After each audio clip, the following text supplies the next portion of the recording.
আমরা যদি একটু পেছন থেকে শুরু করি, ব্যাক টু দ্য হিস্ট্রি, তাহলে দেখবো এই যে বিষ্ণু ইসলাম 570 খ্রিস্টাব্দে আব্দুল্লাহ এবং আমেনা ওনাদের ঘর উজাড় করে আলোকিত করে পৃথিবীতে শুভাগমন করেছিলেন।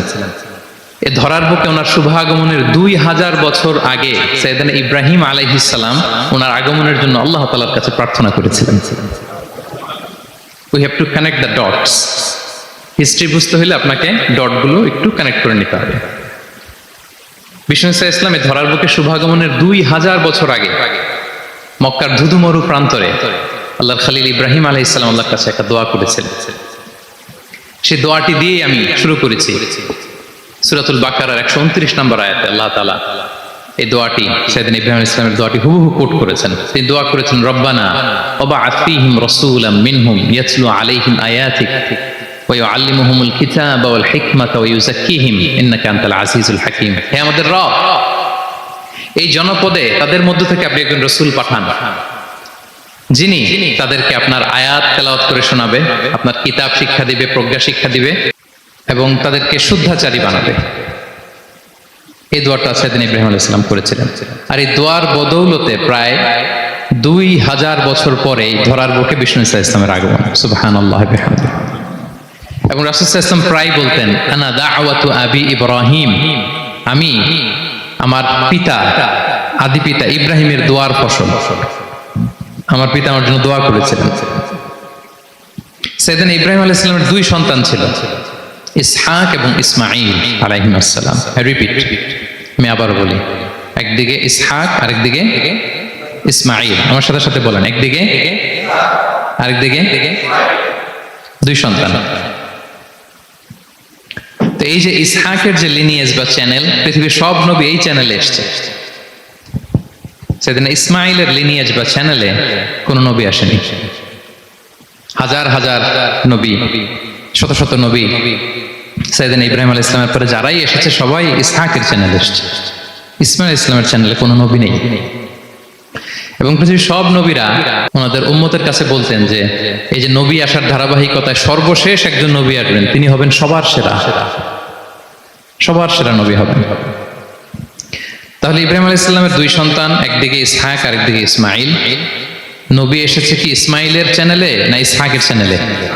ইসহাকের চ্যানেলে। হাজার হাজার prophet came to this channel, এই চ্যানেলে এসেছে। এবং তারা সবাই বলতো সর্বশেষ যিনি আসবে তিনি হবেন সবার সেরা। ফলে এই জেনারেশন গুলোতে তাদের মধ্যে একটা বদ্ধমূল ধারণা হয়ে গিয়েছিল যে সর্বশেষ নবীটা যে আসবে উনিও এই চ্যানেলেই আসবে। যে তারা দেখতে পাচ্ছেন হিস্ট্রিক্যালি এই চ্যানেলে, ইসমাঈলের চ্যানেলে কোনো নবী নাই, নবী ছাড়া একটা চ্যানেল। সব নবী আসছে ইসহাক আলাইহিস সালামের চ্যানেলে। ফলে তাদের একটা ধারণা ছিল সর্বশেষ সর্বসেরা যে নবী উনিও আসবেন এদিক দিয়ে।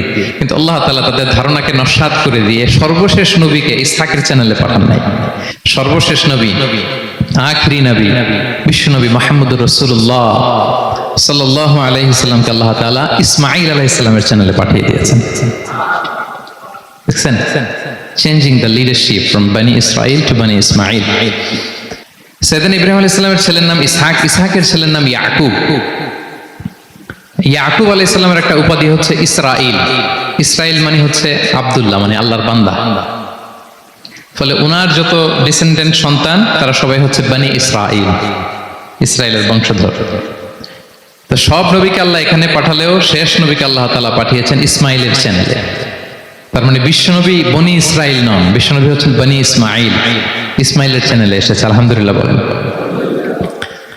তাহলে লিঙ্ক আপটা বুঝতে পেরেছেন তো না, কিভাবে বিষ্ণু ইসলাম আসলেন?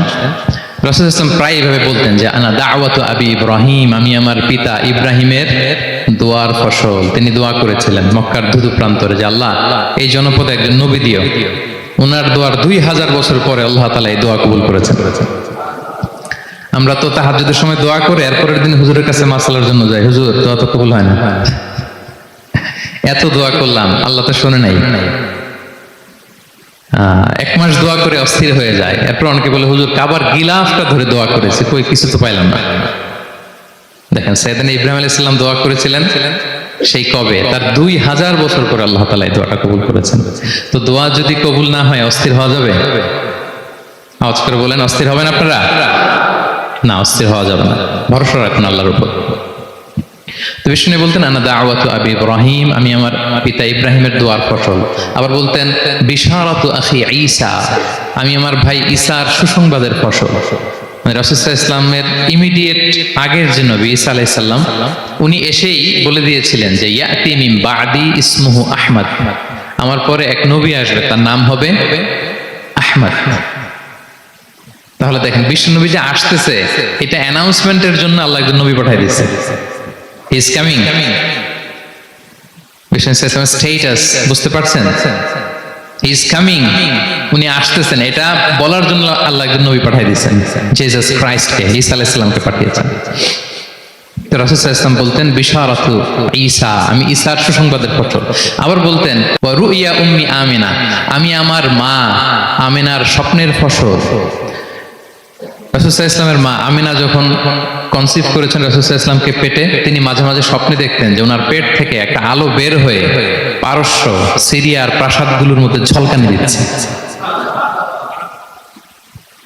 নূর আবাআত মিনহু কুসুর আশ-শাম, শাম দেশের প্রাসাদগুলোকে আলোর ঝলকানি দিচ্ছে। এটা হচ্ছে একটা আলাম যে বিষ্ণু ঈসা ইসলামের শিক্ষা, ওনার ডমিনেশন গোটা বিশ্বব্যাপী ছড়িয়ে যাবে।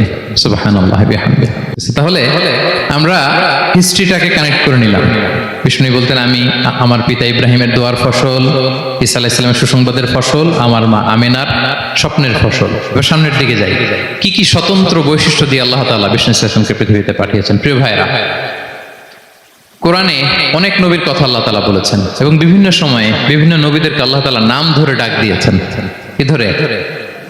যেমন আদম আলাইহিস সালামকে আল্লাহ নাম ধরে ডাক দিয়েছেন, ইয়া আদম, হে আদম, ইয়া আদম উসকুন আনতা ওয়া যাওজুকাল জান্নাহ, হে আদম তুমি আর তোমার বউ জান্নাতে থাকো, হে আদম, হে আদম, ডাক দিয়েছেন না? কথা বুঝতেছেন? আচ্ছা। মূসা আলাইহিস সালামকে আল্লাহ নাম ধরে ডেকেছেন, ওমা তিলকা বিয়ামিনিকা ইয়া মূসা, এই মূসা হাতে কি? নাম ধরে ডেকেছেন। ইব্রাহিম আলাইহিস সালামকে আল্লাহ নাম ধরে ডেকেছেন, ওয়া নাদাইনাহু আইয়া ইব্রাহিম, হে ইব্রাহিম বলে আমি তোমাকে ডাকলাম। বিষ্ণু ঈসা ইসলামকে আল্লাহ তাআলা এত মর্যাদা দিয়েছেন, কোরআনের কোথাও অন্য নবীদের মতো আল্লাহ তাআলা বিষ্ণু নবীর নাম ধরে ডাকেন না। যখনই ডেকেছেন বলেছেন ইয়া আইয়ুহান নবী, হে সম্মানিত নবী। যখনই অ্যাড্রেস করেছেন বলেছেন ইয়া আইয়ুহার রাসূল, হে সম্মানিত রাসূল। সুবহানাল্লাহ বলেন। 4 জায়গায় বিষ্ণু ঈসা ইসলামের নাম এসেছে কোরআনে মুহাম্মদ নামে, আর এক জায়গায় আহমদ। এই 4 জায়গায় মুহাম্মদ যে উল্লেখিত হয়েছে, একটি জায়গায়ও নাম ধরে ডাকেন নাই, বরং ওনার রিসালাত, ওনার নবুয়তের বর্ণনা দিয়েছেন। যেমন মুহাম্মাদুর রাসূলুল্লাহ সাল্লাল্লাহু আলাইহি ওয়াসাল্লাম, মুহাম্মদ হচ্ছেন আল্লাহর রাসূল, এটা একটা কোরআনের আয়াত। এখানে নাম ধরে ডাকছে? মুহাম্মদ হচ্ছেন আল্লাহর রাসূল, এখানে কি নাম ধরে ডাকা হয়েছে? না। ওমা মুহাম্মাদুন ইল্লা রাসূল ক্বাদ খালাত মিন ক্বাবলিহির রুসুল, মুহাম্মদ রাসূল ছাড়া কেউ নন, তার আগে এরকম অনেক রাসূল পৃথিবী থেকে চলে গিয়েছে। এই আয়াতে নাম ধরে ডাকছে? না। 4 বার মুহাম্মদ শব্দটা কোরআনে উল্লেখিত হয়েছে, একবারও নাম ধরে ডাকে নাই। সুবহানাল্লাহ পড়েন। আর একবার উল্লেখিত হয়েছে আহমদ, যেটা ঈসা আলাইহিস সালামের ভাষায় ইয়াতি মিন বাদি ইসমুহু আহমদ, আমার পরে এক নবী আসবে, তার নাম হবে আহমদ। তাহলে দেখেন বিষ্ণু ইসলামকে আল্লাহ তাআলা এত সমীহ করেছেন, এত সম্মান দিয়েছেন, এত মর্যাদা দিয়েছেন যে কোরআনে কোথাও অন্য নবীদের মতো আল্লাহ তাআলা বিষ্ণু নবীর নাম ধরে ডাকেন নাই। যখনই ডেকেছেন ইয়া আইয়ুহান নবী, ইয়া আইয়ুহার রাসূল, হে সম্মানিত রাসূল, হে সম্মানিত নবী। আলহামদুলিল্লাহ বলেন। এরপর বিষ্ণু ইসলাম বলতেন আনা সাইয়্যিদু ওয়ালদি আদম, আমি হচ্ছি আদম আলাইহিস সালামের যত সন্তান পৃথিবীতে আসবে সবার লিডার। সুবহানাল্লাহ বলবেন না? আনা সাইয়্যিদু ওয়ালদি আদম, আমি আদম আলাইহিস সালামের যত সন্তান আসবে, I am the leader of the all sons of আদম, আদমের সব সন্তানের লিডার হব আমি এই পৃথিবীতে। তিনি লিডার। এবং বিষ্ণু বলেন আল্লাহ তাআলা যখন সব কিছু সৃষ্টি করলেন, পুরো খালকে যখন সৃষ্টি করলেন, 2টা ভাগ করলেন, ভালো আর খারাপ। আমি মুহাম্মদ সাল্লাল্লাহু আলাইহি ওয়াসাল্লামকে আল্লাহ তাআলা ভালোর মধ্যে ঢুকায় দিলেন। এই ভালো মানুষগুলোর মধ্যে থেকে আল্লাহ অনেকগুলো গোত্র নির্বাচিত করলেন, আমাকে সবচেয়ে শ্রেষ্ঠ গোত্রে ঢুকায় দিলেন। এই গোত্রগুলোর মধ্যে অনেকগুলো বাড়ি আছে, সবচেয়ে শ্রেষ্ঠ বাড়িতে আল্লাহ তাআলা আমাকে ঢুকায় দিলেন। সুবহানাল্লাহ বিহামদিহি। আরেক বর্ণনায় এসেছে যে আল্লাহ তাআলা ইসমাঈল আলাইহিস সালামের বংশধরদের মধ্য থেকে কেনানাকে সিলেক্ট করেছেন, কেনানার মধ্য থেকে আল্লাহ কুরাইশকে সিলেক্ট করেছেন, কুরাইশের মধ্য থেকে আল্লাহ তাআলা বনু হাশিমকে সিলেক্ট করেছেন। বিষ্ণু ইসলাম কিন্তু হাশিমি খানদানের, কুরাইশের মধ্য থেকে তিনি বনু হাশিমকে সিলেক্ট করেছেন, আর বনু হাশিমের মধ্য থেকে আল্লাহ তাআলা আমাকে সিলেক্ট করেছেন। সুবহানাল্লাহ বিহামদিহি। এবং তিনি বলতেন, ওয়া আনা হামিলু লিওয়াইল হামদি ইয়াউমাল কিয়ামাতি ওয়া তাহতাহু আদম, কিয়ামতের দিন আমি প্রশংসার পতাকা নিয়ে দাঁড়িয়ে থাকবো কিয়ামতের ময়দানে, আর ওই পতাকার নিচে স্বয়ং আদম আলাইহিস সালাম থাকবে। ওনার হাতে থাকবে প্রশংসার পতাকা। প্রিয় ভাই, তাহলে এক নাম্বার পেয়ে গেলাম। ওনার অনন্য বৈশিষ্ট্য হচ্ছে উনি সাইয়্যিদু ওয়ালদি আদম। পৃথিবীতে যত মানুষ এসছে সবার লিডার হবেন তিনি। He is the leader. তিনি কি? সবাই বলুন, তিনি কি? আচ্ছা, লিডারের কাজ কি বলেন তো? অনেক লিডার আছে আমাদের সামনে, ভবিষ্যৎ লিডার, মাশাআল্লাহ তাবারাকাল্লাহ। Leader is someone who knows the way, shows the way and goes the way. নেতা হচ্ছে সে জানে কোন রাস্তায় সে চলবে এবং সে অন্যকে রাস্তা দেখাতে পারে এবং সবাইকে নিয়ে ওই রাস্তায় চলে। He is the leader. আচ্ছা, লিডার যদি কথা বলতে না পারে, এটা লিডার?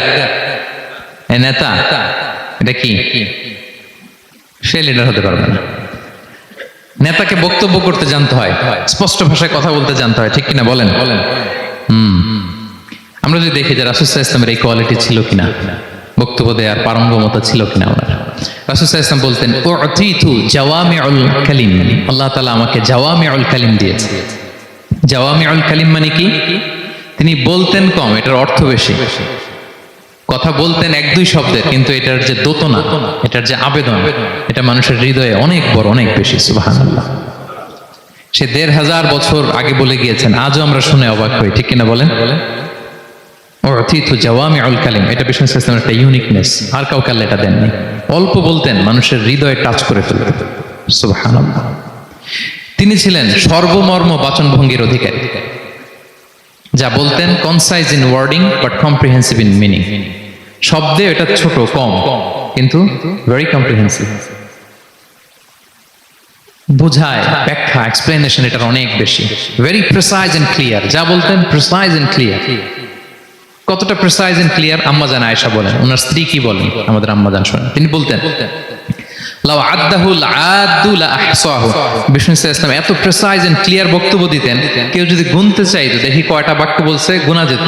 কেউ যদি গুনতে চাইতেন এখানে কয়টা শব্দ ছিল, তাও গোনা যেত। ওনার বক্তব্যে কয়টা বাক্য, কয়টা শব্দ, এটা গোনা যেত, কারণ ছোট বক্তব্য দিতেন। আমরা তো লম্বা চড়া বক্তব্য না দিলে হয় না। অল্পতে শেষ করলে বলে, হুজুর কি বললেন, ওয়াজ তো করলেন না। অল্পতে শেষ করলে বলে মন ভরে নাই, আরেকটু বলেন। হ্যাঁ, বিষ্ণু সাল্লাল্লাহু আলাইহি ওয়াসাল্লাম বলেন, কিয়ামতের আলামত হচ্ছে খুতাবুকুম তাওয়িলা ওয়া সালাওয়াতুকুম কাসীরা। কিয়ামতের আগে তোমাদের বক্তব্য লম্বা হয়ে যাবে, নামাজ খাটো হয়ে যাবে। হ্যাঁ, নামাজ খাটো, বক্তব্য লম্বা না। বক্তব্য হইতে হবে ভেরি প্রিসাইজ এন্ড ক্লিয়ার। তাহলে আম্মা জান আয়েশা বলেন, এত সুন্দর প্রিসাইজ এন্ড ক্লিয়ার বক্তব্য দিতেন, গুনতে চাইলে গুনা যেত। কি কি বলেছেন? সুবহানাল্লাহ বলি সবাই। আবার তিনি বলতেন, ইয়াতাকাল্লামু বিকালামিন বাইয়িন ফাসল। খুব সুস্পষ্ট কথা বলতেন বিষ্ণু সাল্লাল্লাহু আলাইহি ওয়াসাল্লাম। ইয়াতাহাফফাযুহু মান জালাসা ইলাইহি। এত স্পষ্ট, আশেপাশে যারা শুনতো সহজেই মুখস্থ করে ফেলতে পারত। যে সাহাবারা এত হাদিস বর্ণনা করেছে কিভাবে? কারণ ভেরি প্রিসাইজ এন্ড ক্লিয়ার, শুনলেই মুখস্থ হয়ে যায়। আমরা নবীর এত হাদিস বলতে পারি কিভাবে? Very precise and clear. কারো কথা তো মনে থাকে না, ওনার কথা মনে থাকে কি করে?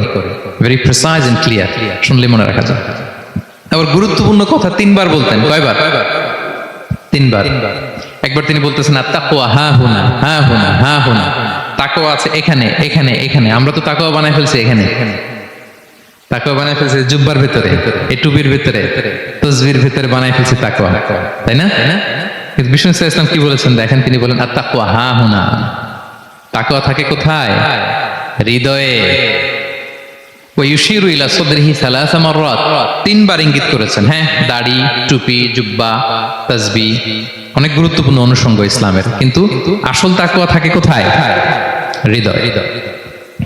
তাহলে এটা গুরুত্বপূর্ণ কথা, ৩ বার ইঙ্গিত করেছেন। কয়বার? তাহলে এটা হচ্ছে বিষ্ণু সাল্লাল্লাহু আলাইহি ওয়াসাল্লামের একটা ইউনিকনেস। কথা বলতেন কম, এটার দোতনা, এটার আবেদন মানুষের হৃদয়ে ছাপিয়ে যেত। উতিতু জাওয়ামিউল কালিম। বিষ্ণু বলেন, আল্লাহ তাআলা আমাকে জাওয়ামিউল কালিম দিয়েছে। আমি বলি কম, কিন্তু এটার মিনিং অনেক স্ট্রং। বিষ্ণু ইসলাম আবার বলেছেন যে নুসিরতু বির-রু'বি মাসিরাতা শাহর, আল্লাহ তাআলা আমাকে ভয় দিয়ে সাহায্য করেছেন। কি দিয়ে? ভয় দিয়ে। রাসূল সাল্লাল্লাহু আলাইহি ওয়াসাল্লাম যেখানে থাকতেন তার ডানে বায়ে সামনে পেছনে 1 মাসের ডিস্টেন্সের ভেতরে যদি কোনো শত্রু থাকতো রাসূলের, রাসূল সাল্লাল্লাহু আলাইহি ওয়াসাল্লামের ভয়ে ওর অন্তরে ধুকধুকানি শুরু হয়ে যেত, ত্রাসের কম্পন শুরু হয়ে যেত। 1 মাস রাসূল সাল্লাল্লাহু আলাইহি ওয়াসাল্লাম এখানে পৌঁছতে লাগবে কয় মাস? এত দূরে থাকতো, নবী সাল্লাল্লাহু আলাইহি ওয়াসাল্লামের কোনো শত্রু যদি থাকতো ডানে বায়ে, রাসূল সাল্লাল্লাহু আলাইহি ওয়াসাল্লামের ভয়ে তাদের হৃদয়ে ত্রাসের কম্পন শুরু হতো। সুবহানাল্লাহ বলেন। বিষ্ণু ইসলামের ইউনিকনেস, এটা আল্লাহ কাউকে দেন। ওনার আরেকটা ইউনিকনেস হচ্ছে উনি খাতামুন নবিয়্যিন, সর্বশেষ নবী। আওয়াজ করে বলেন, বিশ্ব নবীর পরে আর কোন নবী আসবে? মা কানা মুহাম্মাদুন আবা আহাদিন মির রিজালিকুম ওয়ালাকিন রাসূলুল্লাহি ওয়া খাতামুন নবিয়্যিন, ইজ দ্য লাস্ট মেসেঞ্জার। ওনাকে ছাড়া নবুয়তি পূর্ণতা পায় না। সব নবীকে দিয়ে যদি ধরেন প্রত্যেকটা নবীকে আমরা একটা মুক্তোর দানার সাথে তুলনা করি, মুক্তোর দানা, এটা দিয়ে একটা মালা বানানো হবে, সেক্ষেত্রে বিষ্ণু ইসলাম হচ্ছেন সর্বশেষ মুক্তোর দানা, যেটা না লাগালে মালাটাই হয় না। প্রত্যেক নবী যদি একটা মুক্তোর দানা হয়, এটা দিয়ে যদি একটা মালা গাঁথি আমরা, সর্বশেষ মুক্তোর দানাটা হচ্ছে বিষ্ণু ইসলাম। এটা ছাড়া মালা পূর্ণতা পায় না। ওনার মাধ্যমে the door of prophecy is closed. আর কোন নবী আসবেন না। তিনি বলতেন লা নাবিয়্যা বা'দি ওয়ালা রাসূল, আমার পরে কোনো নবীও নাই, কোনো রাসূলও নাই। তবে লাউ কানা বা'দি নাবিয়্যুন লাকানা উমর, আমার পরে নবী হওয়ার যোগ্যতা যদি কারো থাকে, আমার ওমরের সেই যোগ্যতা আছে। এখন যদি কেউ দাবি করে আমি নবী, কি করবেন? সহিহ মুসলিমের বর্ণনায় খুব চমৎকার একটা উপমা বিষ্ণু ইসলাম দিয়েছেন। সেটা বলেছেন, আমার আর আমার আগের নবীদের দৃষ্টান্ত হচ্ছে এরকম একটা প্রাসাদের ন্যায়। খুব চমৎকার একটা লোক একটা প্রাসাদ বানিয়েছে, এত চমৎকার, চোখ ধাঁধানো, আই ক্যাচিং। যেই এই প্রাসাদটা দেখে সবাই অবাক হয়, এত সুন্দর প্রাসাদ। এই প্রাসাদে খুঁত ধরার মতো কিছু নাই একটা জায়গা ছাড়া, সেটা হচ্ছে প্রাসাদের কোনো একটা দেয়ালে গাঁথুনিতে একটা ইট দেয়া হয় না, সামহাউ মিসিং, একটা ইটের টুকরা মিসিং।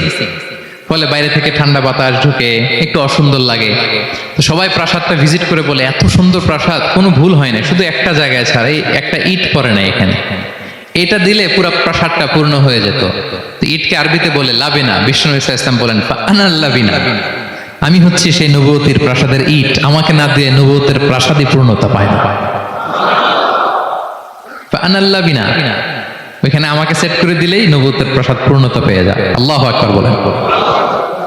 তিনি সবার জন্য নবী হয়ে এসেছেন, সবার জন্য। অন্য কোন নবীর ক্ষেত্রে এটা প্রযোজ্য না। আদম আলাইহিস সালাম সবার জন্য নবী হয়ে আসছেন, সবাই বলুন। ইব্রাহিম আলাইহিস সালাম সবার নবী, মুসা আলাইহিস সালাম সবার নবী না। বিষ্ণু ইসলাম তিনি সবার নবী। আল্লাহ তাআলা বলেন, ওয়ামা আরসালনাকা ইল্লা কাফাতান লিন-নাসি বাশীরা ওয়া নাযীরা, নবী হে, গোটা মানব মণ্ডলীর জন্য আমি আপনাকে রাসূল করে প্রেরণ করেছি। আপনি জান্নাতের সুসংবাদ দিবেন, জাহান্নাম থেকে ভীতি প্রদর্শন করবেন। তাহলে মেসেঞ্জার ফর এন্টায়ার ম্যানকাইন্ড। ওনার নবুয়তের কোনো বাউন্ডারি নাই, আছে? আওয়াজ করে বলুন, আছে? বনি ইসরায়েলের অনেক নবীর এমন ছিল, এদিকে এক নবী, উনি আবার অন্য জায়গায় দাওয়াত দিতে পারবেন, উনি এখানেই দিবেন। আবার পাশের আরেক লোকেশনে আল্লাহ আরেক নবী পাঠাইছেন, ওনার কাজ ওইখানে। তাইলে এই নবীর এক বাউন্ডারি, ওই নবীর। কোরআনে এই কথা এসেছে, যেমন ইব্রাহিম আলাইহিস সালাম, লূত আলাইহিস সালাম চাচা ভাতিজা, সমসাময়িক নবী। ইব্রাহিম ইসলামের একটা জায়গা ছিল দাওয়াত দেওয়ার, আর পাশে জর্ডানে লূত আলাইহিস সালামের একটা দাওয়াতি এরিয়া ছিল। তার মানে এক একজনের লোকেশন বা বাউন্ডারি আলাদা। বিষ্ণু ইসলামের তো এরকম বাউন্ডারি আছে না? আছে, আছে। ফর দ্য এন্টায়ার গ্লোব, সবার জন্য। তিনি সাদা মানুষেরও নবী, কালো মানুষেরও নবী, তিনি আরবদেরও নবী, অনারবদেরও নবী, নারীর জন্য নবী, পুরুষের জন্য নবী, শিশুর জন্য, বৃদ্ধের জন্য, বিকলাঙ্গের জন্য, সবার জন্য তাকে রাসূল করে প্রেরণ করেছে কে? তাহলে সবার জন্য তিনি নবী, মানুষের জন্য, for the mankind, for the জিনকাইন্ড, for the animal kind, সবার জন্য তিনি রাসূল হয়ে পৃথিবীতে প্রেরিত হয়েছেন। আল্লাহ তাআলা অন্য আয়াতে বলেন, ওয়ামা আরসালনাকা ইল্লা রাহমাতাল লিল আলামিন, I have sent you as a mercy for the entire universe. নবী, গোটা বিশ্বের সবার জন্য আপনাকে আমি রহমত করে প্রেরণ করেছি, সবার জন্য, মাছের জন্য, গাছের জন্য, পাহাড়ের জন্য। তিনি শুধু আমাদেরই নবী নন, সবার নবী তিনি। এমনকি পশু পাখিও বিষ্ণু ইসলামকে দেখে চিনতে পারত। একবার এক ইহুদিদের একবার এক আনসারি সাহাবীর খেজুর বাগানে বিষ্ণু ইসলাম ঢুকলেন। এক উট এসে কাঁদতে লাগলো বিষ্ণু ইসলামের কাছে। বিষ্ণুনবী আদর করে দিলেন। কানে কানে কি যেন বললো। বিষ্ণু ইসলাম সাহাবাদের বললেন, তোমরা জানো সে কি বলেছে? সে বলেছে যে তার মনিব তাকে দিয়ে কাজ করায় অনেক, কিন্তু খাবার দেয় না। বিষ্ণু ইসলামকে সে চিনতে পেরেছে, বিষ্ণু ইসলামের কাছে এসে অভিযোগ দিয়েছে। এবং তিনি যখন নবী হবেন ভাব 6 মাস আগ দিয়ে, নবী হওয়ার আগে দিয়ে কিছু কিছু ঘটনা ঘটতো। তো বিষ্ণু ইসলাম বলেন, আমি প্রায় যখন মক্কার উপত্যকার পাশ দিয়ে যেতাম, বিভিন্ন পাথরের মধ্যে থেকে আমি আওয়াজ শুনতাম, আসসালামু আলাইকা ইয়া রাসূলুল্লাহ। মদিনায় অবস্থানরত অবস্থা বিষ্ণু ইসলাম বলেছেন যে এখন যদি আবার মক্কায় যেতে পারতাম, তোমাদেরকে পাথরটা দেখাতে পারতাম। আমি পাহাড়ের পাশ দিয়ে যখন যেতাম, পাথর থেকে আওয়াজ আসতো, আসসালামু আলাইকা ইয়া রাসূলুল্লাহ। তার মানে পাথর নবীকে চিনতো কি চিনতো না? বলেন বলেন। তাহলে প্রাণী চিনেছে নবীকে, পাথর চিনেছে, গাছ নবীকে চিনত। মসজিদে নববীতে খেজুরের গাছ দিয়ে পিলার করা হতো। বিষ্ণু ইসলাম একটা খেজুর গাছের মরা খেজুর গাছের পিলারের মধ্যে হেলান দিয়ে তিনি খুতবা দিতেন। বিষ্ণুনবীর বড় কষ্ট হতো। তো এক সাহাবী বলেন, ইয়া রাসূলুল্লাহ, আমার একজন কাঠ মিস্ত্রি পরিচিত আছে, আপনি বললে আপনাকে একটা মিম্বার বানায় দিব। কি বানায় দিব? মিম্বার চিনেন তো না? কি করে জুমার খুতবা দেয় না বসে? তো সাহাবী বলে, ইয়া রাসূলুল্লাহ, আমার এক কাঠ মিস্ত্রি আছে, আমি একটা মিম্বার বানায় দিব আপনাকে, আরাম হবে, বসে বসে খুতবা দেবেন। বিষ্ণু ইসলাম বলেন, ঠিক আছে, নিয়ে আসো। কিছুদিন পরে ওটা নিয়ে আসা হলো। ফলে লোকেশন চেঞ্জ হলো। আগে একটা মরা খেজুর গাছের পিলারের মধ্যে হেলান দিয়ে কথা বলতেন, এবার ওই যে মিম্বার সেট করা হয়েছে ওই পাশে, ওখানে বসে বসে এখন তিনি নাসিহাত করেন। তো একদিন আলোচনা করার সময় হঠাৎ সাহাবারা কান্নার আওয়াজ শুনতে পেল। কিসের আওয়াজ? সহিহ বুখারীর বর্ণনা। কান্নার আওয়াজ শুনতে পেলেন, তাও 10 মাস গর্ভধারিণী উটের কান্নার আওয়াজের মতো। সাহাবারা ভয় পেয়ে গেলেন, কই কোনো উট তো না, এটা তো মসজিদের ভিতরে কান্নার আওয়াজ। বিষ্ণু ইসলাম বুঝতে পারলেন। তিনি মিম্বার থেকে নেমে যে ওই যে আগে যেই মরা খেজুর গাছের পিলারের মধ্যে হেলান দিয়ে ওয়াজ করতেন, ওই পিলারটারে আদর করতে আরম্ভ করলেন। বিষ্ণু ইসলাম হাত দিয়ে যখন আদর করলেন, ফাসাকানাত, তার কান্না বন্ধ হয়ে গেল। তখন বিষ্ণু ইসলাম বললেন যে তোমরা বুঝতে পারোনি এটা কিসের আওয়াজ? এটা হচ্ছে ওই মরা খেজুর গাছের আওয়াজ। আমার বিরহে, আমাকে যে পায় না, তার গায়ে আমার পিঠ মোবারক লাগিয়ে আমি ওয়াজ করতাম, আমার বিরহে মরা খেজুর গাছ থেকে কান্নার শব্দ এসেছে। আজ ওই জায়গাটা চিহ্নিত করা আছে। এটাকে বলে মসজিদে নববীতে আল উস্তুয়ানাতুল হান্নান। হান্নান মানে কাঁদে এমন পিলার। সুবহানাল্লাহ বিহামদিহি। তাহলে পাথর বিষ্ণু ইসলামকে সালাম দিয়েছে, প্রাণী বিষ্ণু ইসলামের সাথে কথা বলেছে, মরা গাছ খেজুরের গাছ বিষ্ণুনবীর বিরহে কেঁদেছে। সুবহানাল্লাহ বিহামদিহি। বিষ্ণু ইসলামের ইউনিকনেস, ইউনিক ফিচার এগুলো। বিষ্ণু ইসলাম, আমরা যেমনি মাঝে মাঝে আমাদের লাইফে আপস এন্ড ডাউনস থাকে, ওনার জীবনেও ছিল। একটা সময় ছিল বিষ্ণু ইসলামের এমন এসেছে যে ওনাকে ঘরে শেল্টার দিতেন ওনার স্ত্রী খাদিজাতুল কুবরা তাহেরা রাদিয়াল্লাহু তাআলা আনহা। মেন্টালি সাপোর্ট দিতেন, ফিনান্সিয়ালি সাপোর্ট দিতেন। উনি মারা গেলেন। পলিটিক্যাল সাপোর্ট দিতেন চাচা আবু তালেব, উনিও মারা গেলেন। কই যাবেন উনি? নেইবরিং সিটি তায়েফে গেলেন দাওয়াত নিয়ে, সেখানেও নির্মম অত্যাচারের শিকার হলেন, প্রত্যাখ্যাত হলেন। ওনার হৃদয়টা ভেঙে খান খান, কষ্টে বেদনায় জর্জরিত হয়ে বিষ্ণু ইসলামের মন বড্ড খারাপ।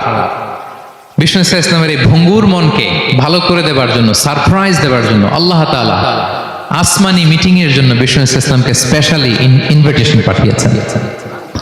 কোন নবীকে আল্লাহ এটা পাঠান নাই। কোন নবীকে আল্লাহ তাআলা ঊর্ধ্ব জগতের স্পেশাল ডিভাইন ঐশী মিটিং এর জন্য কোনো ইনভিটেশন পাঠান নাই, বিষ্ণু ইসলামকে পাঠিয়েছেন। সুবহানাল্লাহ পড়েন। মেরাজের ঘটনা আমরা জানি না?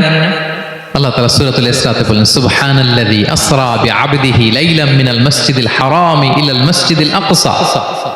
মসজিদুল হারাম থেকে আল্লাহ তাআলা বিষ্ণু ইসলামকে মসজিদুল আকসাতে নিয়ে গিয়েছেন।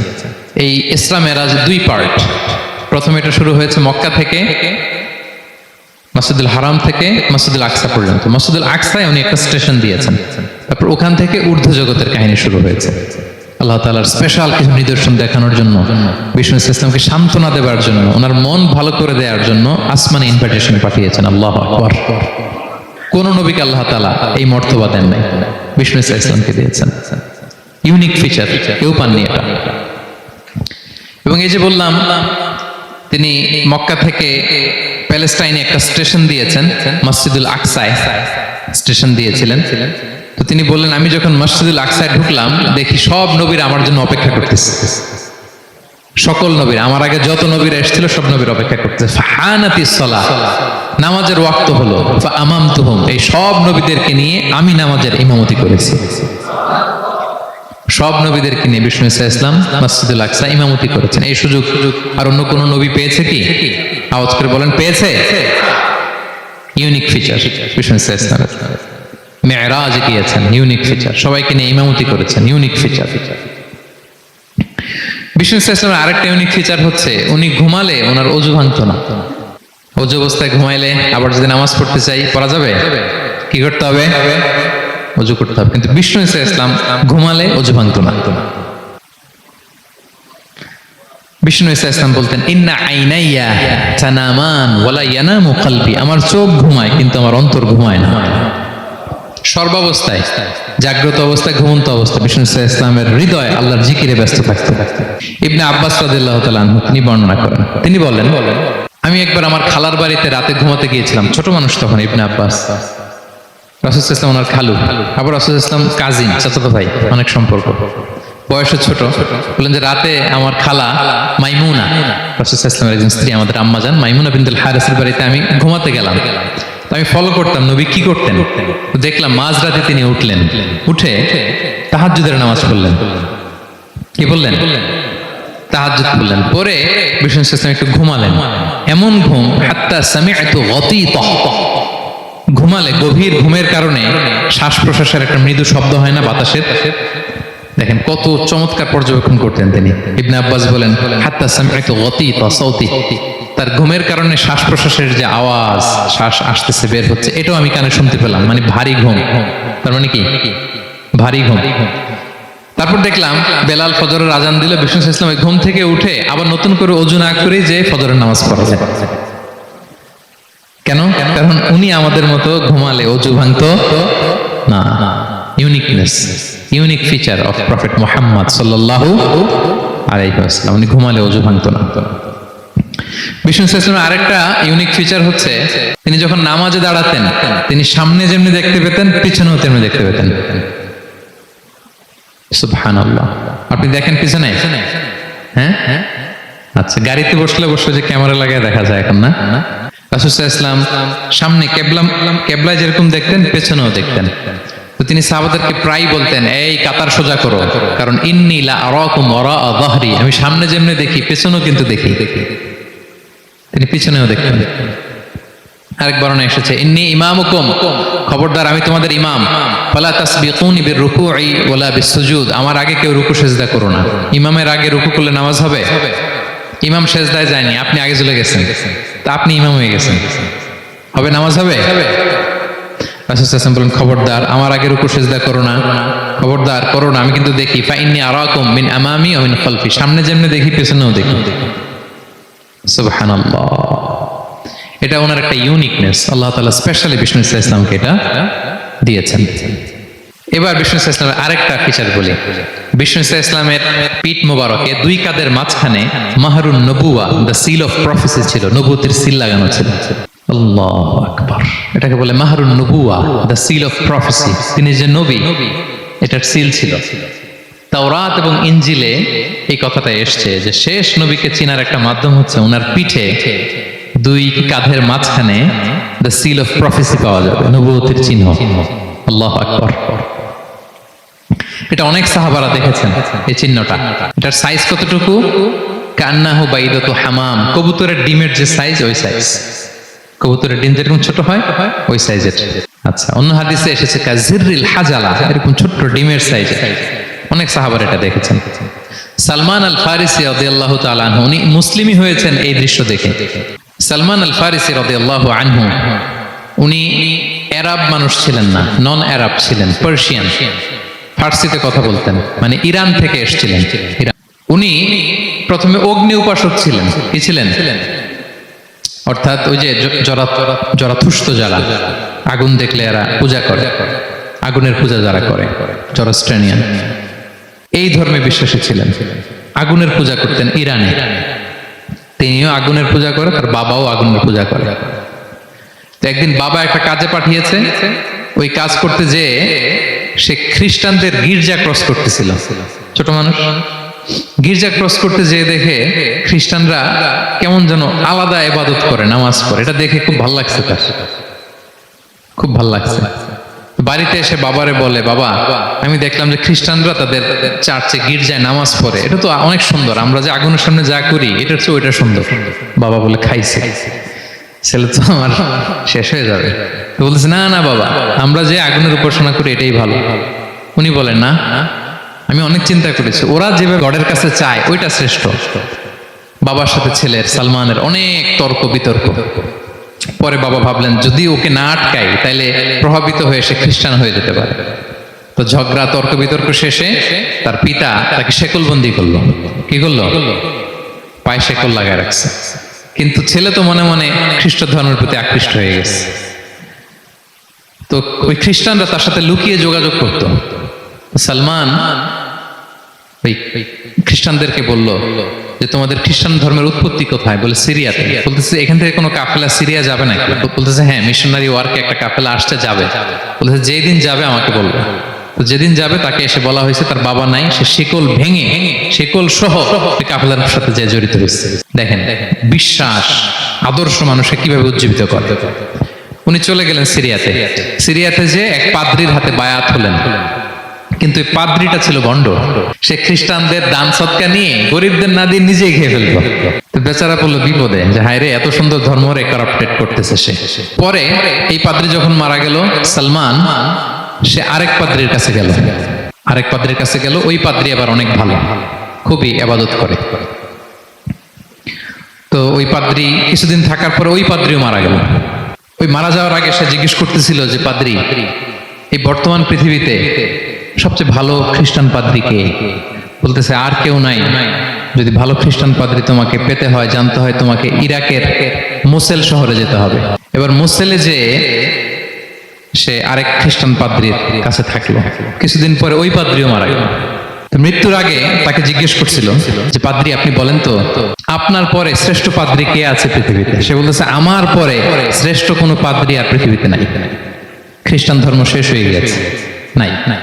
তবে জেনে রেখো, শেষ জামানার নবী আসার সময় ঘনিয়ে এসছে। তিনি যে এলাকায় আসবে, এলাকাটা চারদিকে পাহাড় বেষ্টিত থাকবে, চারদিকে থাকবে পাহাড়, খেজুরের বাগান, মরুদ্যান।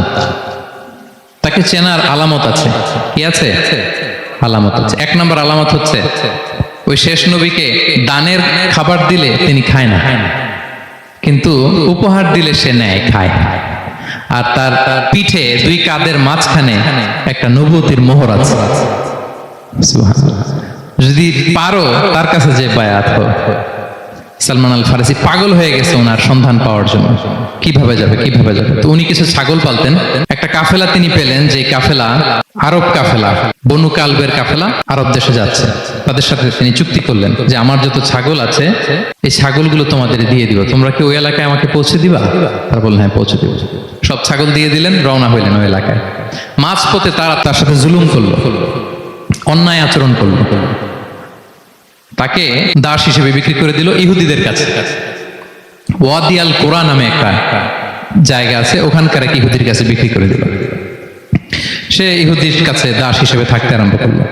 অনেকদিন পরে, মদিনার পূর্ব নাম কি দেখি কে বলতে পারে? হ্যাঁ, মাশাআল্লাহ। তো মদিনার পূর্ব নাম হচ্ছে ইয়াসরিব। তো ইয়াসরিবের এক ইহুদি, বনু কুরাইজার ইহুদি, সে আসছে ওয়াদি আল কোরাতে তার কাজিনের কাছে। এসে দেখে নতুন এক দাস পাইছে, বলছে আমি কিনবো, তুমি কিনতে চাও? তার কাছে বিক্রি করে দিল। তখন ইয়াসরিবের ওই ইহুদি বনু কুরাইজার সালমান আল ফারিসিকে নিয়ে ইয়াসরিবে চলে গেল। সুবহানাল্লাহ। মদিনার আগের নাম কি? বিষ্ণু ইসলাম মক্কা থেকে হিজরত করে কিছুদিন পরে কই যাবেন? সত্যের অনুসন্ধানে যদি আপনি হন, সত্য আপনি পাবেনই, সত্যের কাছে আপনি পৌঁছাবেন, এতে কোনো সন্দেহ নাই। দেখেন, বিষ্ণু ইসলাম ওই এলাকায় আসবেন, আসার আগে আল্লাহ তাআলা সালমানকে নিয়ে ওখানে পৌঁছায় দিচ্ছে। তিনি ওখানে থাকলেন, দীর্ঘদিন থাকলেন, খেজুর বাগানে তিনি কাজ করেন। আর অপেক্ষা করেন যে কবে বিষ্ণু ইসলাম আসবেন। একদিন তিনি খেজুর গাছের উপরে কাজ করতেছেন, হঠাৎ ইহুদিরা বলা বলি করতেছে আজকে ওই মক্কা থেকে কোন এক লোক নাকি আসছে কোবা পল্লীতে, সবাই বলে সে নাকি নবী, সবাই বলে সে নাকি। এই কথা শুনে উনি খুশিতে ওই খেজুর গাছ থেকে ধপাস করে নিচে পড়ছে। নিচে পড়ে মালিককে বলতেছে কে আসছে কে আসছে। এই কথা শুনে মালিক রেগে মেগে তাকে মারতে আরম্ভ করলো যে তোমার জেনে কি লাভ, যাও এখান থেকে। তার মানে সুবহানাল্লাহ, সালমান আল ফারিসি তিনি জেনে গেলেন যে বিষ্ণু ইসলামের আগমন ঘটেছে। আপনারা জানেন যে হিজরতের যে রুটটা, বিষ্ণু ইসলাম সরাসরি ইয়াসরিবে বা মদিনায় না ঢুকে প্রথমে কুবাতে ঢুকেছিলেন, কুবা পল্লীতে কিছুদিন ছিলেন, মসজিদে কুবা নির্মাণ করেছেন। তো তিনি তো সত্যের সন্ধানী হয়ে পাগল, আল্লাহর কাছে সবসময় দোয়া করতেন, আল্লাহ সেই আখির জামানার নবীর সন্ধান যেন আমি পাই। সালমান আল ফারিসি রাদিয়াল্লাহু তাআলা আনহু ওই যে তার পাদ্রীর শিখিয়ে দেয়া যে আলামত, তিনি দেখলেন ঠিকই তো ইয়াসরিবের দুই দিকে হাররা আছে, মানে পাহাড় বেষ্টিত, আবার খেজুরের বাগান আছে। এবার তিনটা যে আলামত দিয়েছিল ওই আলামত চেক করার জন্য কিছু খেজুর নিয়ে কুবায় চলে গেলেন। কুবায় যেয়ে দেখেন বিষ্ণু ইসলাম সাহাবাদের নিয়ে বসা। তো তিনি বিষ্ণু ইসলামের সাথে পরিচিত হয়ে বললেন এই যে কিছু সাদাকার খেজুর আমি আপনার জন্য এনেছি, নেন। বিষ্ণু ইসলাম বললেন ওই যে ওদেরকে দাও, ওই যে গরিব সাহাবারা ওদেরকে দাও। বিষ্ণু ইসলাম খেলেন না, সে মনে মনে বলতেছে এই তো একটা পেয়ে গেছে, একটা পেয়ে গেছে। উনি কিন্তু খায় নাই, ধরেও নাই, বলতেছে যে ওদেরকে দাও। দিল, সাহাবারা খেল। এরপর বিষ্ণু ইসলাম কুবা থেকে মদিনায় চলে গেলেন। তখন মদিনার নাম হয়নি, ইয়াসরিবে গেলেন। এবার কিছুদিন পরে আরো কিছু খেজুর নিয়ে সালমান রাদিয়াল্লাহু তাআলা আনহু বিষ্ণু ইসলামের কাছে গেলেন। এবার যে বললেন কিছু খেজুর আমি উপহার হিসেবে আপনার জন্য এনেছি, আপনি কি গ্রহণ করবেন? বিষ্ণু ইসলাম বললেন অবশ্যই গ্রহণ করবো। বলেই তিনি একটা নিয়ে খেতে শুরু করলেন, খেলেন এবং বিতরণ করলেন। এবার তো সালমান মহা খুশি, এই তো পেয়ে গেছি দুইটা সাদাকার খেজুর, বলেছি ধরেও নাই খায় নাই, যখনই বললাম উপহার খেয়েছে। এবার বাকি রইল কয়টা? সেটা কি? নবুয়তের সিলমোহর, দ্য সিল অফ প্রফেসি। এটা তো দেখা এত সহজ না, যদি এদিকে থাকে জামা পরে থাকলে দেখা যাবে। তো এটার জন্য প্রায় যায়, কিন্তু ব্যাটে বলে হয় না, ট্রাই করে কিন্তু দেখা যায় না। একদিন তিনি গেলেন এবং এটার জন্য তো পিছে পিছে থাকতে হবে, কি বলেন? কথা নেই বার্তেন, হুট করে পিছু পিছু ঘোরা যায় নাকি কারো? একদিন একটা উপলক্ষ তৈরি হলো, সেটা কি? বিষ্ণু ইসলাম এক সাহাবী মারা গেলেন বাকিউল গারকাদে, মানে যেটাকে আমরা জান্নাতুল বাকি বলি, ওই কবরস্থানে ওই লাশ নিয়ে যাচ্ছে, সবার সাথে সাথে বিষ্ণু ইসলামও যাচ্ছে। তো এখন তো একটা সুযোগ, পিছনে পিছনে যাওয়া যায়, কি বলেন? এইবার সালমান এসে পিছু ছাড়ে না, নবীজির পিছনে পিছনে যায়, কিন্তু স্বাভাবিক যাওয়া না। একটা আছে সিম্পলি হাঁটা, এরকম না, একবার এদিকে যায়, একবার ওদিকে যায়, একবার এদিকে যায়। আর অন্য সাহাবারা মনে মনে ভাবে ঘটনা কি, এরকম করে কেন লোকটা? কিন্তু বিষ্ণু ইসলাম তো জানেন কেন এরকম করতেছে, ঠিক কিনা বলেন? বিষ্ণু ইসলাম সেদিন দুইটা চাদর পরেছিলেন, একটা নিচে আর একটা উপরে। নিচে লুঙ্গি আর একটা চাদরটা দিয়ে গা ঢেকেছিলেন। বিষ্ণু ইসলাম ইচ্ছে করে পিঠের চাদরটা একটু নিচের দিকে নামালেন, যাতে করে সে যেটা খুঁজতেছে ওটা দেখে ফেলে। বিষ্ণু ইসলাম চাদরটাকে একটু করে নিচে নামালেন, নামানোর সাথে সাথে তিনি দেখলেন দ্য সিল অফ প্রফেসি, মাহরুন নবুয়া। দেখার সাথে সাথে সালমান আল ফারিসি চিৎকার দিয়ে বিশ্বনবীকে জড়িয়ে ধরলেন এবং ওই জায়গাটাতে দুই ঠোঁট দিয়ে চুমু খেলেন, কাঁদতে শুরু করলেন। বিষ্ণু ইসলাম বললেন কেন কাঁদো তুমি? এতক্ষণ আমি আপনাদেরকে যা শোনালাম, সালমান পুরো ঘটনাটা বিষ্ণু ইসলামের কাছে বর্ণনা করলেন। বললেন ইয়া রাসূলুল্লাহ, এই জন্য কাঁদি, আমি ছিলাম অগ্নি উপাসক, সত্যের সন্ধানে আমি খ্রিস্ট ধর্ম গ্রহণ করেছি। 3 খ্রিস্টান পাদ্রী শেষ করে সর্বশেষ যে ভালো পাদ্রীটা, উনি বলছে যে উনি মরার পরে আর কেউ ভালো পাদ্রী নাই, আখির জামার পায়গাম্বার আগমনের সময় এসেছে। পাহাড়ি এলাকা, চারদিকে খেজুর বাগান, এরকম জায়গায় উনি আসবে। আর 3টা সাইন বলেছে, উনি সাদাকা খায় না, উপহার নেয়, খায়, আর তার পিছনে থাকবে মাহরুন নবুয়া, নবুয়তি সিল। সুবহানাল্লাহ। বিষ্ণু ইসলাম খুশি হলেন, তাকে শাহাদা পড়ালেন এবং বললেন যে তোমার এই দাসত্ব থেকে মুক্তির জন্য কি লাগবে? সে বলে যে আমার চুক্তি হয়েছে 300 খেজুর গাছ লাগবে। কয়শো? বিষ্ণু ইসলাম বললেন কে আছো তোমাদের ভাইকে সাহায্য করবা? কেউ 20টা, কেউ 30টা, কেউ 40টা। সব সাহাবারা ডোনেট করে 300 খেজুর দিয়ে দিলেন, খেজুরের গাছ হয়ে গেল। আর 40 গ্রাম স্বর্ণ, এটাও দিতে হবে। তো কোন এক যুদ্ধে বিষ্ণু ইসলাম একটা ছোট্ট স্বর্ণের টুকরে পেয়েছিলেন, বললেন যাও এটা নিয়ে ওজন দাও, ওজন দিলে দেখবা হয়ে গেছে। ওইটা নিয়ে ওজন দেয়া হলো, দেখা গেল মুহূর্তে একেবারে সমানে সমানে 40 গ্রাম হয়ে গেছে। সালমান আল ফারিসি রাদিয়াল্লাহু তাআলা আনহু। তারপর থেকে মৃত্যুর আগ পর্যন্ত বিষ্ণু ইসলামের সাথে ছিলেন, সবগুলো যুদ্ধে অংশগ্রহণ করেছেন।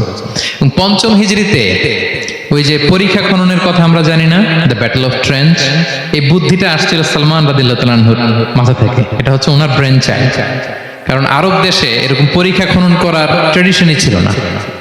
উনি তো আরব দেশের না, আসছে পারস্য থেকে। ওনার এই বুদ্ধি পরামর্শ নিয়ে বিষ্ণু ইসলাম পঞ্চম হিজরিতে পুরো মদিনার চারদিকে খনন করে এই পরীক্ষা করেছিলেন। সুবহানাল্লাহ পড়েন। তাহলে প্রিয় সুধী, মাহরুন নবুয়া বিষ্ণু ইসলামের একটা ইউনিকনেস, অন্য কোন নবীর ছিল না। বিষ্ণু ইসলামের ছিল কাযিরিল হাজালা, কবুতরের ডিমের মতো পিঠের মধ্যে। বিষ্ণু ইসলাম ইন্তেকালের আগে ওনাকে অপশন দেয়া হয়েছে, নবী আপনি চাইলে থেকে যেতে পারেন আজীবন, আর চাইলে আমার কাছেও চলে আসতে পারেন।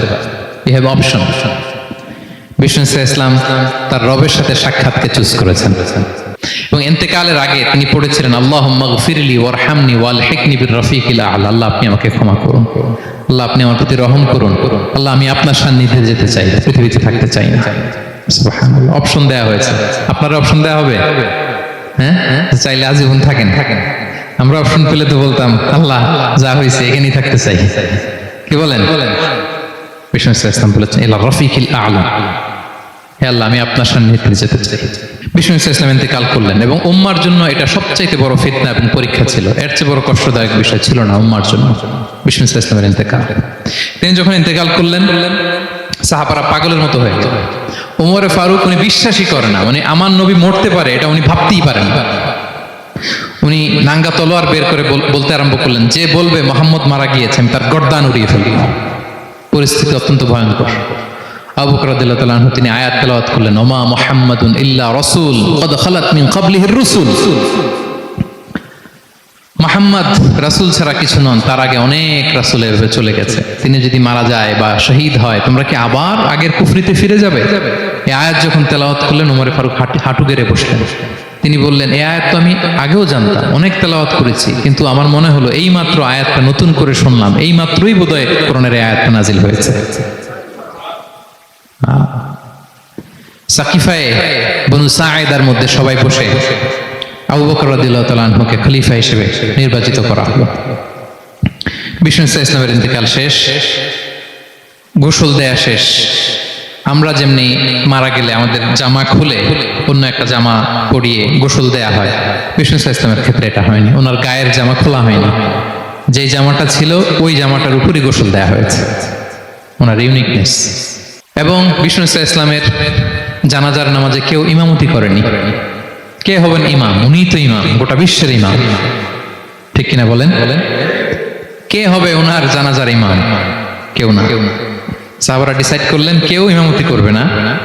5-7 জন করে দরজা দিয়ে, এই দরজা দিয়ে ঢুকে নিজেরা জানাজার নামাজ পড়ে ওদিক দিয়ে বের হয়ে যাচ্ছে। এইভাবে পুরা উম্মাহ, সব সাহাবারা নিজেরা জানাজার নামাজ পড়েছে।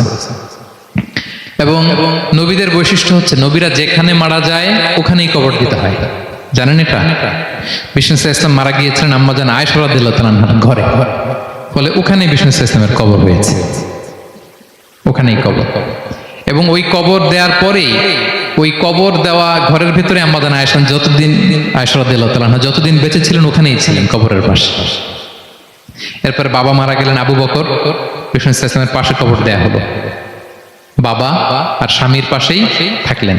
এরপর ওমরে ফারুক মারা গেলেন, ওনারও কবর দেয়া হলো। কিন্তু এখন তো আর বাবা আর স্বামীর সাথে পর্দা নাই, ওমরে ফারুকের সাথে তো পর্দা আছে। তো তখন তিনি ঘরটা হয়ে গেছে ছোট, 3টা কবরে অনেক জায়গা স্পেস নিয়ে গেছে। এখন অল্প একটু জায়গা পর্দা টাঙাই দিলেন ওমরে ফারুকের সাথে পর্দা হিসেবে, ছোট্ট একটা জায়গায় যতদিন বেঁচে ছিলেন ওখানটাতেই ছিলেন। ওমরে ফারুক যখন আমিরুল মুমিনিন খলিফা, তখন ছেলে আব্দুল্লাহকে পাঠিয়েছিলেন যে যাও একটা অনুমতি আগে থেকে নিয়ে রাখো আম্মা জান আয়েশার কাছ থেকে, যেহেতু ঘরটা ওনাকে বলে রাখো যে আমি মারা গেলে যেন আমার 2 বন্ধু মুহাম্মদ সাল্লাল্লাহু আলাইহি ওয়াসাল্লাম এবং আবু বকরের পাশে যেন কবর দেয়া হয়। তো আব্দুল্লাহ এসে বলল, আব্বা জান তো এই পয়গাম পাঠিয়েছেন। তো আয়েশা রাদিয়াল্লাহু তাআলা আনহা বললেন, আমার খুব ইচ্ছা ছিল আমি আমার স্বামী এবং বাবার পাশে শোবো, কিন্তু আমিরুল মুমিনিন যখন চেয়েছেন এটাকে আমি ফিরিয়ে দিতে পারি না। ঠিক আছে যাও, তোমার আব্বাকে বলো তোমার আব্বাই শোবেন ওই জায়গায়। আচ্ছা। তো ওমরে ফারুক আপনারা জানেন অ্যাসাসিনেশনে ইন্তেকাল করেছেন, আত্মাইর আঘাতে ছুরিকাঘাত করা হয়েছে, কয়েকবার স্টেবিং। এত জখম হয়েছে, দুধ দিলে ওই জায়গা দিয়ে দুধ বের হয়ে যায়, না বীজ পানি দিলে বের হয়ে যায়। সবাই বলল আমিরুল মুমিনিন আপনি এবার ওসিয়ত করেন, কে হবে আপনার পরে লিডারশিপ, কে নিবে? মুসলিম উম্মাত অনেক বড় হয়ে গেছে। তখন তিনি ওসিয়ত করলেন এবং ছেলেকে আব্দুল্লাহকে আবার বললেন যে আব্দুল্লাহ আবার যাও, যে আম্মা জানের থেকে অনুমতি নাও। বলতেছে অনুমতি না নিলাম আর অনেক আগে, উনি তো বলছে আপনি মারা গেলে ওখানেই শোবেন। বলতেছে না, তখন আমি আমিরুল মুমিনিন ছিলাম, এখন তো কিছুক্ষণ পরেই মারা যাবে, এমন হতে পারে আমার ভয়ে বা লজ্জায় তখন অনুমতি দিছে, এখন আর দিবেন। আবার যাও। আবার গেল। আয়েশা রাদিয়াল্লাহু আনহা বললেন না, এখন আমি আগের কথার উপরে আছে, তোমার আব্বাই সেখানে শোবে। সুবহানাল্লাহ। ওমর ফারুক ওখানে শুলেন। তখন তিনি পর্দা আরম্ভ করলেন আম্মা জান আয়েশা। তাহলে রাসূল সাল্লাল্লাহু আলাইহি ওয়াসাল্লামের কবরটা হচ্ছে আম্মা জান আয়েশা রাদিয়াল্লাহু আনহার ঘরের ভেতরেই। আপনারা মসজিদে নববী যারা ভিজিট করেছেন তারা জানেন যে আপনারা যখন কিবলামুখী হয়ে নামাজ পড়েন, বাম দিকে বিষ্ণু ইসলামের কবর, সেখানে রাসূল সাল্লাল্লাহু আলাইহি ওয়াসাল্লামের পাশে আবু বকর এবং ওমর ফারুক রাদিয়াল্লাহু তাআলা আনহুমা শুয়ে আছেন। রাসূল সাল্লাল্লাহু আলাইহি ওয়াসাল্লামের কবর থেকে মিম্বার পর্যন্ত এই পুরো জায়গাটা রাউদাতুম মিন রিয়াদিল জান্নাহ, দুনিয়ার বুকে জান্নাতের একটা টুকরা। এবং আম্মা জান আয়েশা বলতেন যে আমাকে আল্লাহ এমন কিছু দিয়েছেন যেটা অন্য নারীকে দেননি। কি কি? এক নাম্বার, আমি হচ্ছে একমাত্র বিষ্ণু ইসলামের কুমারী স্ত্রী। আয়েশা রাদিয়াল্লাহু তাআলা আনহা ছাড়া আর যত স্ত্রী ছিলেন সবাই ছিলেন বিধবা, তিনি একমাত্র কুমারী স্ত্রী। তিনি এবং রাসূল সাল্লাল্লাহু আলাইহি ওয়াসাল্লাম যখন শীতের রাতে একই কম্বলের নিচে রাত্রি যাপন করতেন, তখনও কোরআনের আয়াত নাজিল হতো। আম্মা জান আয়েশা বলেন আমার চরিত্রের উপর কালিমা লেপন করতে চেয়েছিল মদিনার মুনাফিকেরা, আমার পবিত্রতা বর্ণনা করে সূরা আহজাবে আল্লাহ তাআলা কোরআনের আয়াত নাজিল করেছেন। আমার ঘরের মধ্যে বিষ্ণু ইসলামের কবর এবং আমার কোলে মাথা রেখে বিষ্ণু ইসলাম শেষ নিঃশ্বাস ত্যাগ করেছেন। অন্য কোন নারীকে, কোন স্ত্রীকে আল্লাহ তাআলা এই সৌভাগ্য দেন নাই। আল্লাহু আকবার। তাই বিষ্ণু ইসলামের একটা ইউনিকনেস হচ্ছে কেউ ওনার জানাজার নামাজের ইমামতি করেন নাই, কেউ করেননি, আলাদা আলাদা ভাবে লোকজন নামাজ পড়েছে। উনি উনার কবরে এখনো জীবিত অবস্থায় আছেন, হায়াতুন নবী। তবে আমরা এখন যেরকম জীবিত এরকম নয়, বারজাকি জগতের জীবিত। তিনি ইন্তেকাল করেছেন, মৃত্যুবরণ করেছেন নিঃসন্দেহে, তিনি বারজাকি জগতে চলে গিয়েছেন, কিন্তু সেই জগতে তিনি জীবিত। আমরা যখন নবী সাল্লাল্লাহু আলাইহি ওয়াসাল্লামকে সালাম দেই, দুরূদ পাঠ করি, বিষ্ণু সাল্লাল্লাহু আলাইহি ওয়াসাল্লাম কবর থেকে ওই সালামের উত্তর দেন। আল্লাহ তাআলা ওনার রূহটাকে ফিরিয়ে দেন, উত্তর দেন। সাহাবারা বললেন ইয়া রাসূলুল্লাহ, কিভাবে আপনি উত্তর দেন? আপনার দেহ মাটি খেয়ে ফেলবে না? রাসূল সাল্লাল্লাহু আলাইহি ওয়াসাল্লাম বললেন ইন্নাল্লাহ তাবারাকা ওয়া তাআলা হারামা আলাল আরদি আজসাদাল আম্বিয়া, আল্লাহ তাআলা নবীদের দেহকে নষ্ট করা মাটির জন্য হারাম করে দিয়েছেন। কোনো মাটি কোনো নবীর দেহকে টাচ করতে পারে না, নষ্ট করতে পারে না। নবীরা কবরে জীবিত, সেখানে সালাত আদায় করে, তাদেরকে স্পেশাল রিজিক দেয়া হয়। এটাকেই বলা হয় হায়াতুন নবী, তিনি বারজাকি জগতে জীবিত। এবার কিয়ামতে বিষ্ণু সাল্লাল্লাহু আলাইহি ওয়াসাল্লামের কি ফিচার থাকবে একটু কিয়ামতেরটা শুনে শেষ করি। বিষ্ণু সাল্লাল্লাহু আলাইহি ওয়াসাল্লাম বলেন আনা আউয়ালু মান ইয়ানশাক্কু আনহুল কবর, কিয়ামতের দিন ময়দানে মাহশারে, হাশরের ময়দানে সর্বপ্রথম আমি কবর ফুঁড়ে উপরে উঠে দাঁড়াবো। কে উঠে দাঁড়াবে? বিষ্ণু সাল্লাল্লাহু আলাইহি ওয়াসাল্লাম সর্বপ্রথম কবর ফুঁড়ে উনি উঠে দাঁড়াবেন। এবং হাশরের ময়দানে উনি কোথায় দাঁড়াবেন? ওনার জন্য একটা স্পেশাল জায়গা থাকবে, জায়গাটার নাম হচ্ছে মাকামে মাহমুদ। জায়গাটার নাম কি? মাকামে মাহমুদ। ওইখানে বিষ্ণু সাল্লাল্লাহু আলাইহি ওয়াসাল্লাম মাকামে মাহমুদে দাঁড়াবেন। আল্লাহ তাআলা বলেন ওয়ামিনাল লাইলি ফাতাহাজ্জাদ বিহি নাফিলাতাল লাক আসা আইয়াবআসাকা রাব্বুকা মাকামান মাহমুদা। ওখানে বিষ্ণু সাল্লাল্লাহু আলাইহি ওয়াসাল্লাম দাঁড়াবেন। এবং বিষ্ণু সাল্লাল্লাহু আলাইহি ওয়াসাল্লাম বলেন আযান শোনার পরে কেউ যদি এই দোয়াটা পড়ে, আল্লাহুম্মা রাব্বা হাযিহি দাওয়াতিত তাম্মা ওয়াস সালাতিল কাইমা আতি মুহাম্মাদানিল ওয়াসিলাতা ওয়াল ফাদিলা ওয়া বা'আথহু মাকামান মাহমুদা আল্লাযী ওয়া'আদতা, এই দোয়াটা যে পড়ে আযান শোনার পরে, বিষ্ণু সাল্লাল্লাহু আলাইহি ওয়াসাল্লাম বলেন হাল্লাত লাহু শাফাআতি ইয়াউমাল কিয়ামা, কিয়ামতের দিন তার জন্য সুপারিশ করা আমি নবীর জন্য ওয়াজিব হয়ে যায়। যারা পড়েন না পড়বেন, মাকামে মাহমুদে তিনি সেজদায় লুটিয়ে থাকবেন এবং সেদিন তিনি সুপারিশ করবেন, সাহিবুশ শাফাআ, তিনি সুপারিশ করবেন। অন্য কোন নবী সুপারিশের সাহস করবে, স্পর্ধাও দেখাবে। আদম আলাইহিস সালাম, নূহ আলাইহিস সালাম, ইব্রাহিম আলাইহিস সালাম সবাই একজন আরেকজনকে রেফার করে, একজন আরেকজনকে রেফার করে, আমি পারবো না, উনি উনি উনি উনি উনি বলতে বলতে বিষ্ণু ইসলামের কাছে যাবে। মানুষগুলো হয়রান হয়ে যাবে, ক্লান্ত শ্রান্ত ঘর্মাক্ত পিপাসার্ত মানুষগুলো। 50,000 বছর হবে সেই দিনটা, কিয়ামতের দিন। মানুষগুলো পেরেশান, যেই নবীর কাছে যায় বলে পারবো না, উনি উনি শেষ পর্যন্ত এটা যে বিষ্ণু ইসলামের কাছে ঠেকবে।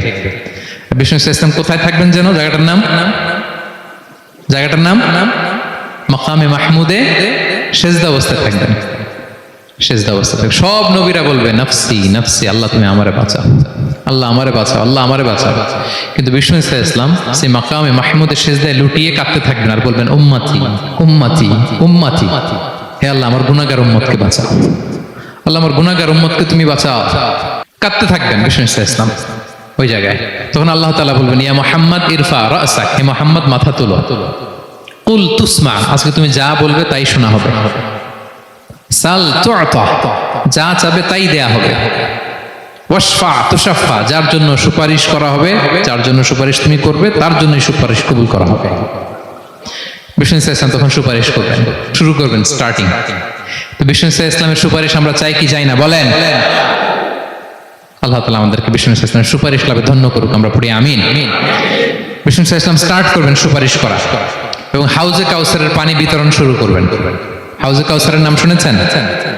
ইন্না আ'তাইনা কাল কাউসার, হে নবী আমি আপনাকে কাউসার দিয়েছি। কাউসারের একটা ব্যাখ্যা হচ্ছে প্রভূত কল্যাণ, আর একটা ব্যাখ্যা হচ্ছে এই কিয়ামতের দিন হাউজে কাউসার দেওয়া হবে বিষ্ণু ইসলামকে। এটা কত বড়? বিষ্ণু ইসলাম বলেন হাউদি মাসিরাতু শাহর, 1 মাসের দূরত্ব। এত বড় চৌবাচ্চা হবে হাউজে কাউসারের চৌবাচ্চাটা। বিষ্ণু ইসলাম বলেন এই মাথা থেকে ওই মাথায় পৌঁছতে 1 মাস লাগবে। কয় মাস? তার মানে সাইজে খুবই ছোট, তাই না? ছোট? আওয়াজ করে বলুন, ছোট না বড়? বিশাল বিশাল বিশাল। হাউজে কাউসারের পানিটা কেমন হবে? মা উহু আবিয়াদু মিনাল লাবান, দুধের চেয়েও সাদা, মধুর চেয়েও মিষ্টি, বরফের চেয়েও ঠান্ডা, আতিয়াবু মিনাল মিসকি, মিসকের চেয়েও সুগন্ধ সম্পন্ন, কিজানুহু কানুজুমিস সামা, আকাশের তারা যত বেশি হাউজে কাউসারের যে পান পেয়ালা থাকবে আশেপাশে পেয়ালাগুলোর সংখ্যা আকাশের তারার চাইতেও বেশি। বিষ্ণু ইসলাম হাউজে কাউসারের পানি বিতরণ করবেন, সবাই বিশ্বাসী উম্মতেরা সেটা পান করবে। আর একবার যে পান করবে চিরকালের জন্য গলা থেকে তৃষ্ণা মিটে যাবে। সুবহানাল্লাহ। একদল এসে বলবে ইয়া রাসূলুল্লাহ আমাদেরকে দেন, আমাদেরকে দেন। তখন ফেরেশতারা বলবে ইয়া রাসূলুল্লাহ এদেরকে দিবেন না, কারণ ফা ইন্নাকা লা তাদরি মা আহদাসু বা'দাক, আপনি জানেন না তারা আপনার পরে আপনার দিনকে বিকৃত করেছে। কি করেছে? আপনি যে দিন ইসলাম রেখে গিয়েছেন ওইটা পালন না করে নিজের মন মতো অনেক কিছু ঢুকাইছে, লাফালাফি নাচানাচি, এরকম আছে না নাই? মন মতো বানাই নিচ্ছে। হে নবী আপনার পরে মন মতো তারা ইসলাম পালন করেছে, বিকৃত করেছে, আপনি তাদেরকে দিবেন না। নবী ইসলাম দিতে যাবেন, যখন এটা শুনবেন বলবেন সুহকান সুহকান লিমান গায়্যারা বা'দি, দূর হও দূর হও, যারা আমার পরে আমার রেখে যাও দিন ইসলামকে বিকৃত করেছো তাদের জন্য হাউজে কাউসারের পানি না, দূর হও। ফিহি আবারিকুল যাহাবি ওয়াল ফিদ্দা, এই পান পেয়ালাগুলো এগুলো made of silver and gold, সোনা রূপা দিয়ে তৈরি। সুবহানাল্লাহ বলেন। সুবহানাল্লাহ। আমরা যেন বিষ্ণু ইসলামের হাত থেকে নেয়া সে হাউজে কাউসারের পানি খেয়ে সেদিন আমাদের তৃষ্ণা নিবারণ করতে পারি। প্রিয় ভাইরা, সর্বশেষ বিষ্ণু ইসলামের সর্বশেষ যে ফিচার সেটা হচ্ছে বিষ্ণু ইসলাম বলেন আনা আউয়ালু কারিই বাবিল জান্নাহ, I am the first one who knock the door of paradise, আমি হচ্ছি ওই ব্যক্তি যে সর্বপ্রথম আল্লাহর জান্নাতের দরজায় যে নক করবে। বিচার শেষে সর্বপ্রথম জান্নাতের দরজায় নক করবে কে? বিষ্ণু ইসলাম। তখন জান্নাতের দরজার রক্ষী ফেরেশতার নাম খাজেন। কি নাম? সে বলবে মানিল কারি, who is knocking the door? তখন বিষ্ণু ইসলাম বলবেন আনা মুহাম্মদ রাসূলুল্লাহ, আমি মুহাম্মদ রাসূলুল্লাহ বলছি। তখন খাজেন বলবে আহলান ওয়া সাহলান, আপনার জন্যই আমি অপেক্ষা করতেছি। আল্লাহ বলে দিয়েছেন আপনার আগে কারো জন্য যেন জান্নাতের দরজা খোলা না হয়। বিষ্ণু ইসলাম তার বিশাল উম্মতে মুহাম্মাদীকে নিয়ে জান্নাতের ভেতরে প্রবেশ করবেন। আমরাও যেন সেই সৌভাগ্যবান কাফেলার ভিতরে থাকতে পারি। আমরা যেন বিষ্ণু ইসলামের সেই বিশাল কাফেলা একসাথে থেকে আমাদের পেয়ারা হাবিবের সাথে আল্লাহর জান্নাতে ঢুকতে পারি। আমরা সবাই পড়ি আমিন। প্রিয় ভাই, বিষ্ণু ইসলাম সবাইকে নিয়ে জান্নাতে ঢুকবেন। তাহলে এই যে 20টা পয়েন্ট আপনাদের সাথে শেয়ার করেছি, এগুলো হচ্ছে distinctive characteristics of prophet Muhammad সাল্লাল্লাহু আলাইহি ওয়াসাল্লাম। এটা অন্য কাউকে বিষ্ণু ইসলাম ছাড়া আল্লাহ তাআলা কাউকে আর এগুলো দেননি। তাহলে এগুলো থেকে আমাদের কি শিক্ষা?